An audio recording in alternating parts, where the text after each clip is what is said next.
በመጽሐፍ ቅዱስ በእስልምና ታሪክና በመንፈሳዊ ትምህርት በተለያዩ መንገዶች የሚጠቀሱ ስሞች አሉ። ጎግና ማጎግ።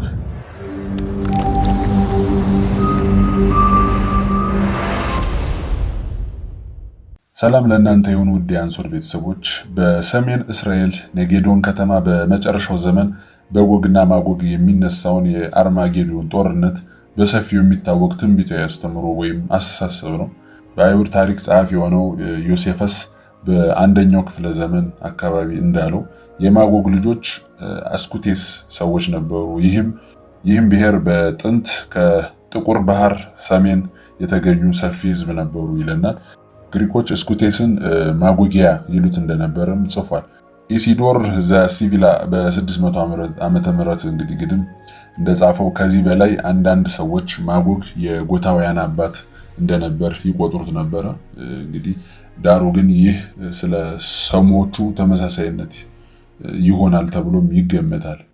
በስዊድን ታሪክ ጸሐፊ ዮሐንስ ማጉግስ በ1480 እስከ 1536 ዓ.ም ዘንድ ማጎግ ከማየ አየህ እንግዲህ 88 ዓመታት በኋላ በፊንላንድ እና በስዊድን ሀገር ሰፈረ። የማጎግ 5 ልጆች ሲዌዶች አባት ወይም ደግሞ ጌጣር ወይም ጎግ የጎታውያን አባት፣ ኡቦ የኡፕሳላ ከተማ የሰራው፣ ቶርና ገርማን ነበሩ ይላሉ። እንግዲህ የማጉስ መጽሐፍ እንግዲህ በስዊድን ለረጅም ጊዜ ተቀባይነት ያገኘ ነው። ለምሳሌ የስዊድን መንግስት ክርስቲና እንደቆጠረችው ከማጎግ ጀምሮ ከነበሩት ነገስታት እርሷ የ249ኛዋ ነበረች። እንዲሁም የፊንላንድ ጸሐፊ ዳንኤል ዮስሊኒዮስ በ1668 እስከ 1744 ዓ.ም እንዳለው ማጎግ ከተማ በፊንላንድ መሰረት የፊንላንድም ህዝብ ከማጎግ የተወለዱ ነበሩ ይላል።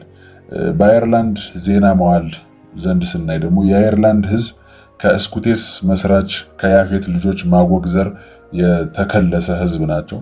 በዚህም ልምድ የማጎግ 3 ልጆች በአጥ ዮባአጥና ፋጦቅታ ናቸው።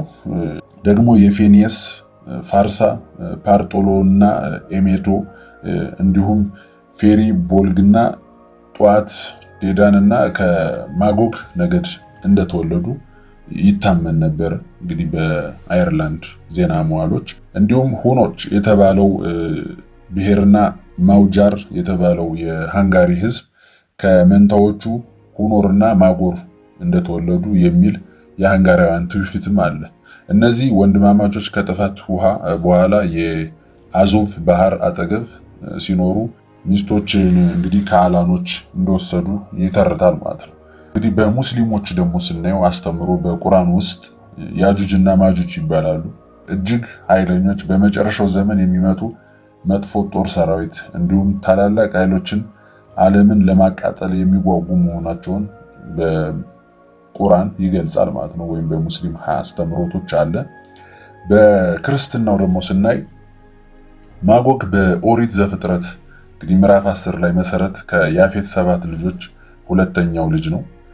ማጎግ በተለይ ትንቢተ ሕዝቅኤል ላይ ከምዕራፍ 38 ላይ እንግዲህ ቁጥር 2 ተጠቅሶ ተቀምጧል። በጎግና ማጎግ ምድር ላይ በሞሳህና በቶቤል ዋነኛ አለቃ ላይ አቀናበት ይላል። በዮሐንስ ራእይ ምዕራፍ 20 ቁጥር 8 ላይ ደግሞ በአራቱም ማዕዘን ያሉት አሕዛብ ጎግና ማጎግ እንዲያስታቸው ለሰልፍም እንዲያስከትላቸው ይወጣል፣ ቁጥራቸውም እንደ ባህር አሸዋ የሚያህል ነው የሚል ቃልም ይገኛል ማለት ነው። ጎግና ማጎግ በመጽሐፍ ቅዱስ ውስጥ በተለያዩ ምዕራፎች እንደተጠቀሱ ይታወቃል። አብዛኛዎቹ ትርጉሞች በ3 ተከፍለው ይተነተናሉ። ጎግ የሚለውን ስናይ አንድ እንግዳ መኳንንት ወይም ከሰሜን የሚመጣ መንግስት የመጨረሻው ዘመን ክፉ መሪ ተደርጎ ይቆጠራል። ማጎግ የጎግ ህዝብ ወይም ደግሞ የጎግ ሀገር መንግስት ወይም ክፉ መንግስት ተደርጎ ይጠቀሳል። ሌላው ጎግና ማጎግ ሲባል ደግሞ የሚመጣው በ3ኛ ደረጃ ጦርነቱ ነው። ጦርነት በመጨረሻው ዘመን በዓለም የሚከሰት ታላቅ የመቅሰፍት ጦርነት ወይም አርማጌዲዮንን እንግዲህ ይገልጻል ማለት ነው። ጎግና ማጎግ ሲባል ሁሌም አርማጌዲዮን አብሮ የሚነሳ ነው ማለት ነው። እንግዲህ በመጨረሻም ኢየሱስ ክርስቶስ በክብር ይመጣል ይላል ራእይ 19 ላይ። አንታይክራይስት ወይም ሐሰተኛው ነቢይ ይወድቃል፣ ክፉ ኃይሎች ይሸነፋሉ፣ የእግዚአብሔር ፍትህ ይነግሳል። ከአውሬው አፍ ከሐሰተኛውም ነቢይ አፍ ጓጉንቸር የሚመስል 3 ርኩሳን መናፍስት ሲወጡ አየሁ። ምልክት ያደረጉ የአጋንንት መናፍስት ናቸው። በታላቁም ሁሉን የሚገዛ የእግዚአብሔርን ቀን ወደሚሆነው ጦር እንዲያስከትሏቸው ወደ ዓለሙ ሁሉ ነገስታት ይወጣሉ ይላል። መብረቅና ድምፅን ነጎድጓድም ሁሉ ትልቅም የምድር መናወጥም ሆነ ሰው በምድርም ከተፈጠረ ጀምሮ እንዲህ ያለ ታላቅ መናወጥ ከቶ አልነበረም። ከሁሉ በበለጠ ታላቂቱን ከተማ በ3 ተከፈለች። የአሕዛብም ከተማዎች ወደቁ። ታላቁን ባቢሎን የብርቱ ቁጣውን ወይን ጠጅ የሞላበትን ጽዋ እንዲሰጣት በእግዚአብሔር ፊት ታሰበች። ደሴትም ሁሉ ሸሹ፣ ተራራዎቹም አልተገኙም። ታላቅ በረዶ በሰማይ ላይም ከሰማይ ወረደባቸው። ሰዎቹም ከበረዶ መቅሰፍት የተነሳ እግዚአብሔርን እነዚህ አንድ ሐሳብ አላቸው፣ ኃይላቸውንና ስልጣናቸውንም ለአውሬ ይሰጣሉ።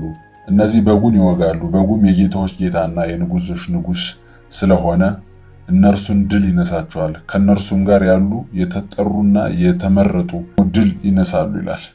ይህ ትርጓሜ ከዘመን ያስተምሮ እንግዲህ ስናየው ሞደርን ኢንተርፕሪቴሽን ጋር ሲታይ እስራኤል የሳይንስ፣ የሃይማኖት፣ የንግድ የሁሉም መነሻ ትሆናለች።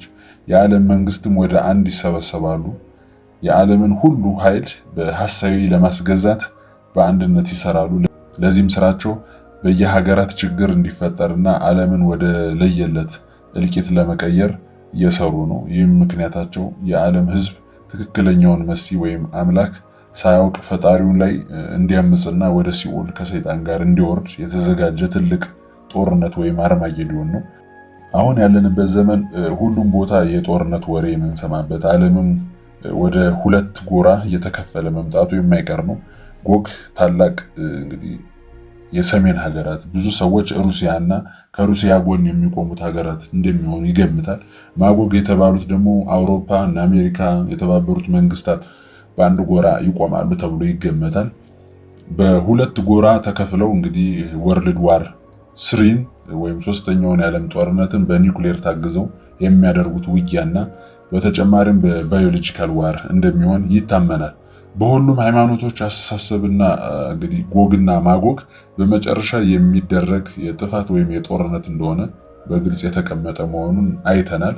ስለዚህ በጎግና ማጎግ ሀያላን አገራት እንግዲህ በ2 ጎራ ተከፍለው የውሸት ግን ህዝብ የሚጨርስ ጦርነት እንደሚያደርጉና የዓለምን ህዝብ ቁጥር ለመቀነስ ይጠቀሙበታል ተብሎ የሚታሰበው ጦርነት ነው። እዛ ጦርነት በኋላ እንግዲህ የተወሰኑትን ይዘን እንቀጥላለን የሚል አስተሳሰብ ከሰይጣን እንግዲህ የውሸት ቃል ኪዳን ስለተገባላቸው ሳያስቡትም አስበውትም ከሰይጣን ጎን ነው እንግዲህ ፈጣሪን ለመቃወም ጦርነት የሚያደርጉበት እንደሆነ በኦርቶዶክስ አስተምሮ በደንብ የተዘረዘረ ነው። ይህ ነገር እንግዲህ የጥንት መሆኑ የምታውቁት ሙሉ የዓለም ህዝብ በተለያየ አስተምሮና ባህል ወይም ታሪካቸው ውስጥ በተለያየ አይነት አቀራረብ አስገብተውት እንደነበር በዝርዝር አይተናል ማለት ነው። ሁሌም እንደምንለው የሰማችሁትን ያያችሁትን ሁሉ ወደ ውስጣችሁ አታስገቡ፣ መርምሩ፣ በደንብ ዳስሱ። ውድ የአንሶር ቤተሰቦች እንግዲህ ሰብስክራይብ በማድረግ ደግሞ ቤተሰብ ይሁኑ። በሌላ ሐሳብ እስከምንገናኝ ቸርን ሰንብቱ።